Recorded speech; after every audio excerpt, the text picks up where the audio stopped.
ఓం శ్రీ సాయిరామ్. 1969 సంవత్సరం అక్టోబర్ నెల సనాతన సారథిలో భగవాన్ శ్రీ సత్యసాయి బాబా వారిచే రచింపబడిన భాగవత వాహినిలోని కొంత భాగం తెలుసుకుందాం. సాయిరామ్.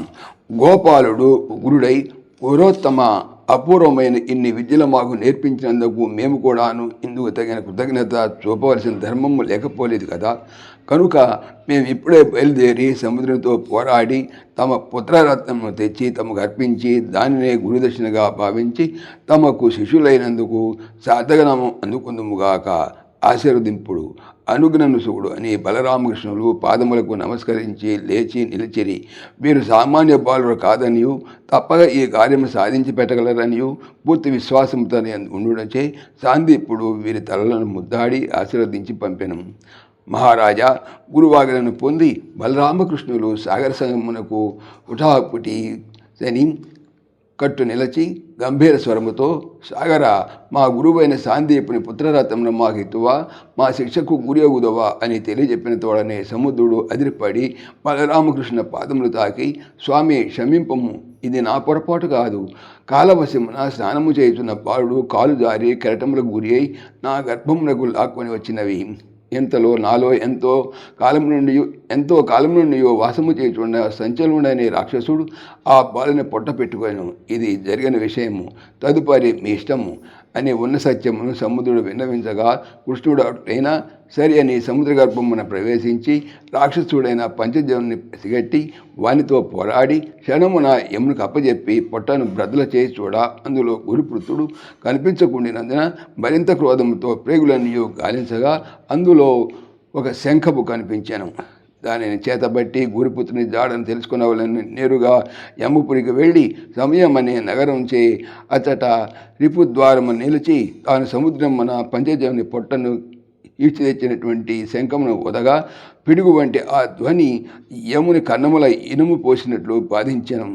అది భరించలేక ఉగ్రుడై యముడు ద్వారము చేరగా అక్కడ బలరామకృష్ణుల కాంచి నమస్కరించి తమ రాకకు కారణమేమని ప్రార్థించగా గురుపుత్రుని తెచ్చి ఇమ్మని బలరామకృష్ణ ఆజ్ఞ చేయగా వెంటనే చిత్తమని చేతులు జోడించి తమ పరివారమును ఆజ్ఞాపించి పవిత్రమైన గురుపుత్రుని తెచ్చి బలరామకృష్ణకు అప్పచెప్పాను.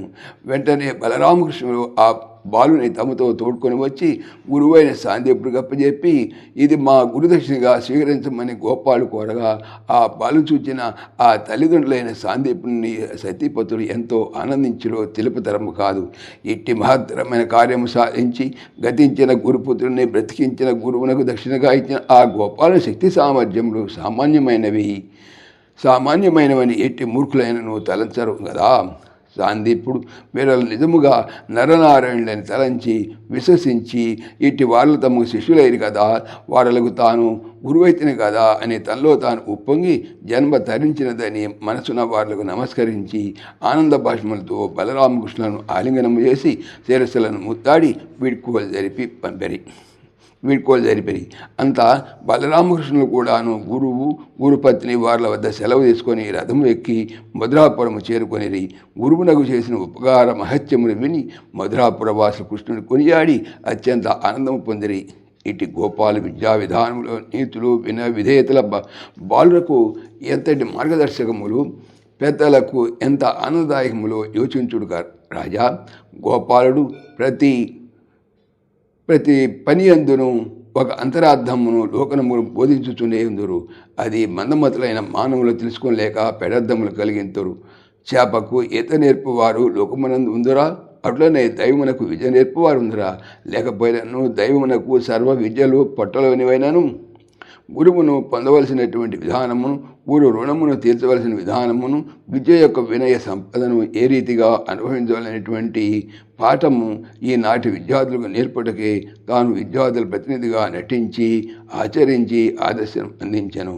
ఆహా, దైవ రహస్యం ఎంత సూక్ష్మమైనది అని శివుడు ఆనంద భాష్మములు రాల్చెను. సాయిరామ్. పవిత్రమైనటువంటి భాగవతం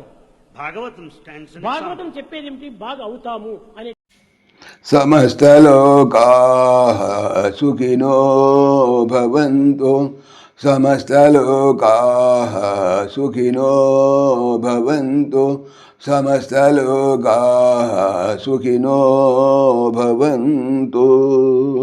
ఓం శాంతి శాంతి శాంతి. జై బోలో భగవాన్ శ్రీ సత్య సాయి బాబాజీకి జై. సర్వం సాయిశ్వరార్పణమస్తు. ఆత్మీయులకు మనవి, ఈ ఛానల్తో పాటుగా లెరన్ భగవద్గీత, లైవ్ గీత అనేటువంటి భగవద్గీత ఛానల్ మరియు భక్తి పరిమళ టీకా భాగవతం అనే భాగవత మరో ఛానల్ను స్వామి నా చేత చేయిస్తున్నారు అని తెలుపుతున్నాను. వీటికి సంబంధించిన లింక్స్ డిస్క్రిప్షన్లో చూడవచ్చు. సాయిరామ్.